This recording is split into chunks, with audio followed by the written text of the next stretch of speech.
Hi, everyone. I'm Brad Free. It's time for the SoCal Report on another quiet, wet weekend here at Santa Anita. Not a whole lot going on out here this weekend other than the rain. We're going to talk a little bit about jockeys, take a look at two good races Saturday at Santa Anita, and then go up the coast for the California Derby on Saturday at Golden Gate Fields, and a 10-to-1 shot that I think has a good chance to outrun his price. Okay, first up, let's talk about jockeys. A couple of guys at the top of the standings that you normally don't see at the top of the standings. Jockey Tyler Bays, 34-year-old veteran Tyler Bays, 70 mounts, 16 wins. He is at the top of the standings, and this guy is riding well. He has more business than anyone going right now.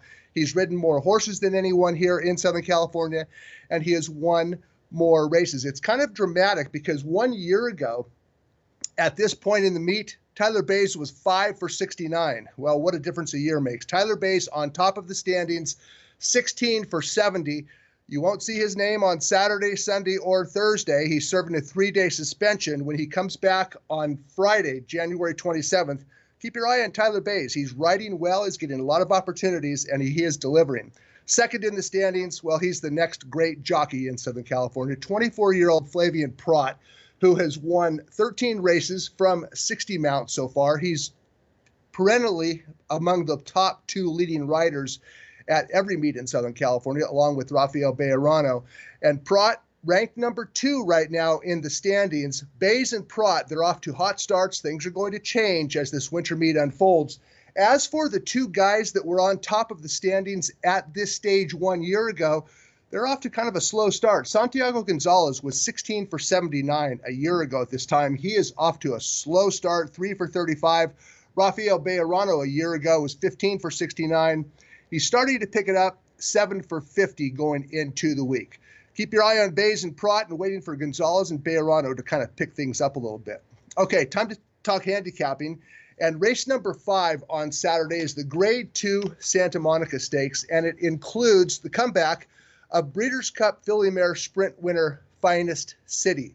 A field of 5 entered the 7-furlong race, and Finest City, down on the inside under jockey Mike Smith, is the 6-5 favorite on the morning line, and she has to be considered the horse to beat, although she faces, I guess you could call it a historical challenge.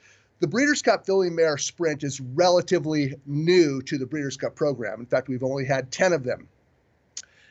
Since 2008, when 2008 Breeders' Cup Filly Mare Sprint winner Ventura came back and won her next start, the next 6 Filly Mare Sprint winners to race again, they all got beat. Now, some of them ran well, and the sample is kind of small, but that is a historical challenge that faces Finest City. But when you look at who she has been running against, I have a hard time taking a stand against her in this spot. Let's take a look at Finest City's most recent start.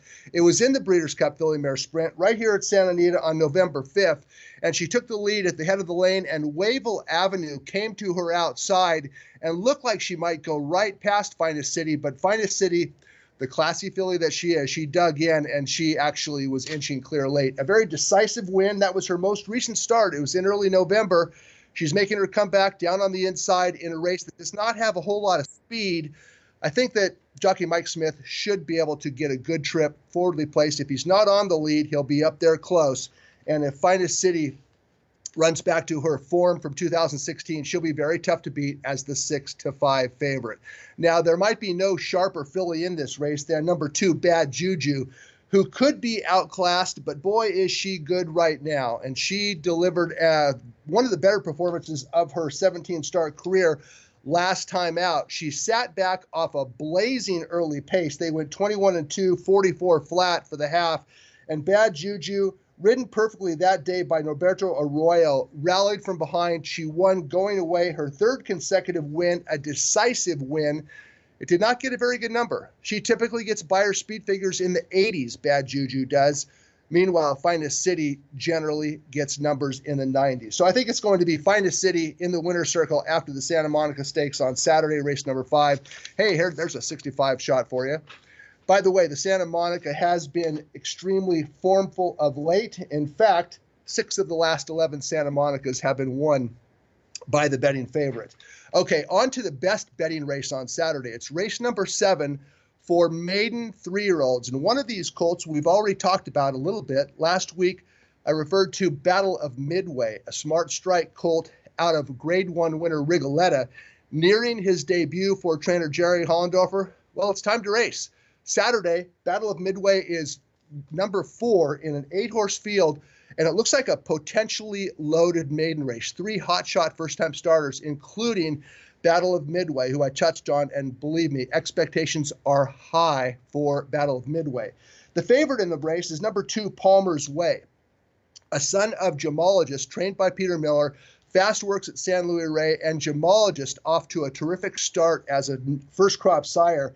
His progeny have won 18% of the time, first time out. So the morning line favorite is live, and so is my top selection, number 7, Town Champ, a son of Speightstown, and he is produced by a top-class filly by the name of Salt Champ. And it's kind of coincidental that Town Champ makes his career debut on Santa Monica Day, because it was 12 years ago when Salt Champ made her one and only start in North America in the Santa Monica, then a Grade 1, and she won that race for Richard Mandela. She went on to become a decent broodmare. She's already produced Champ Pegasus.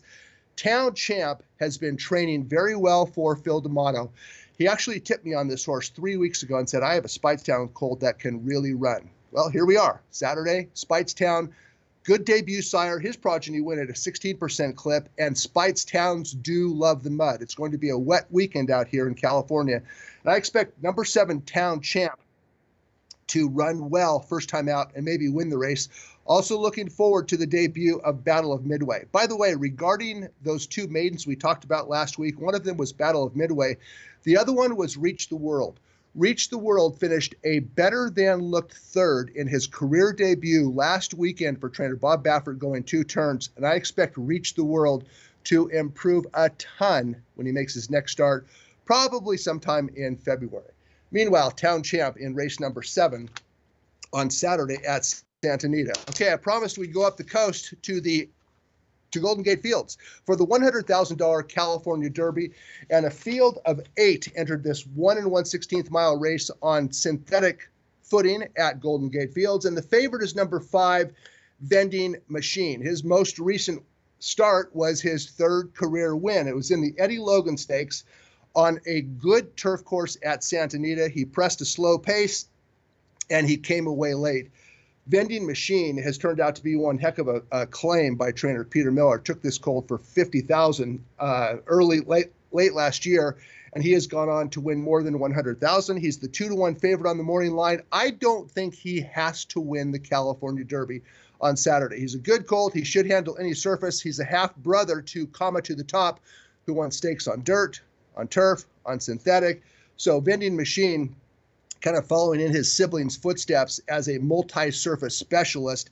And he's a good, honest, hard-knocking horse. I'm not going to knock him, but I will knock his price. He's 2-to-1. Meanwhile, I kind of like the chances of number 2, Zakharov. Lightly raced 3-year-old, obviously, by Slew's Tisnow, and he took him 3 starts to break his maiden. He won a maiden race 2 starts back at Golden Gate, a sprint, and then in his most recent start, he stretched out for the first time. The race was won by More Power to Him, who got a perfect trip, pressing the pace in the clear on the outside, and he kind of got first run. Meanwhile, Zakharov tried to rally inside. He was kind of in traffic on the turn. It wasn't a bad trip, but it wasn't a great trip either. And he actually showed some run, trying to finish up the inside. And he ran well to finish 3rd, beaten only a length and a quarter. I thought it was a good, solid race by an honest 3-year-old who continues to improve. He'll be making the 2nd start of his career on Saturday at an odds of 10-to-1. Looking for Zakharov to maybe outrun his price and perhaps score an upset in the California Derby. This race has not been kind to high-price winners. In fact, in the last 10 years, since this race was moved to a January spot on the calendar at Golden Gate Fields, only 1 winner has paid more than $10. So maybe this is not the right spot to go shopping for a price, but I'm going to do it anyway. Like Zakharov, number 2 to win the California Derby. That's race number 8 on Saturday at Golden Gate Fields. In race number 5 on Saturday at Santa Anita, Finest City. In race number 7 at Santa Anita on Saturday, Town Champ. This has been the SoCal Report. I'm Brad Free. Talk to you next time.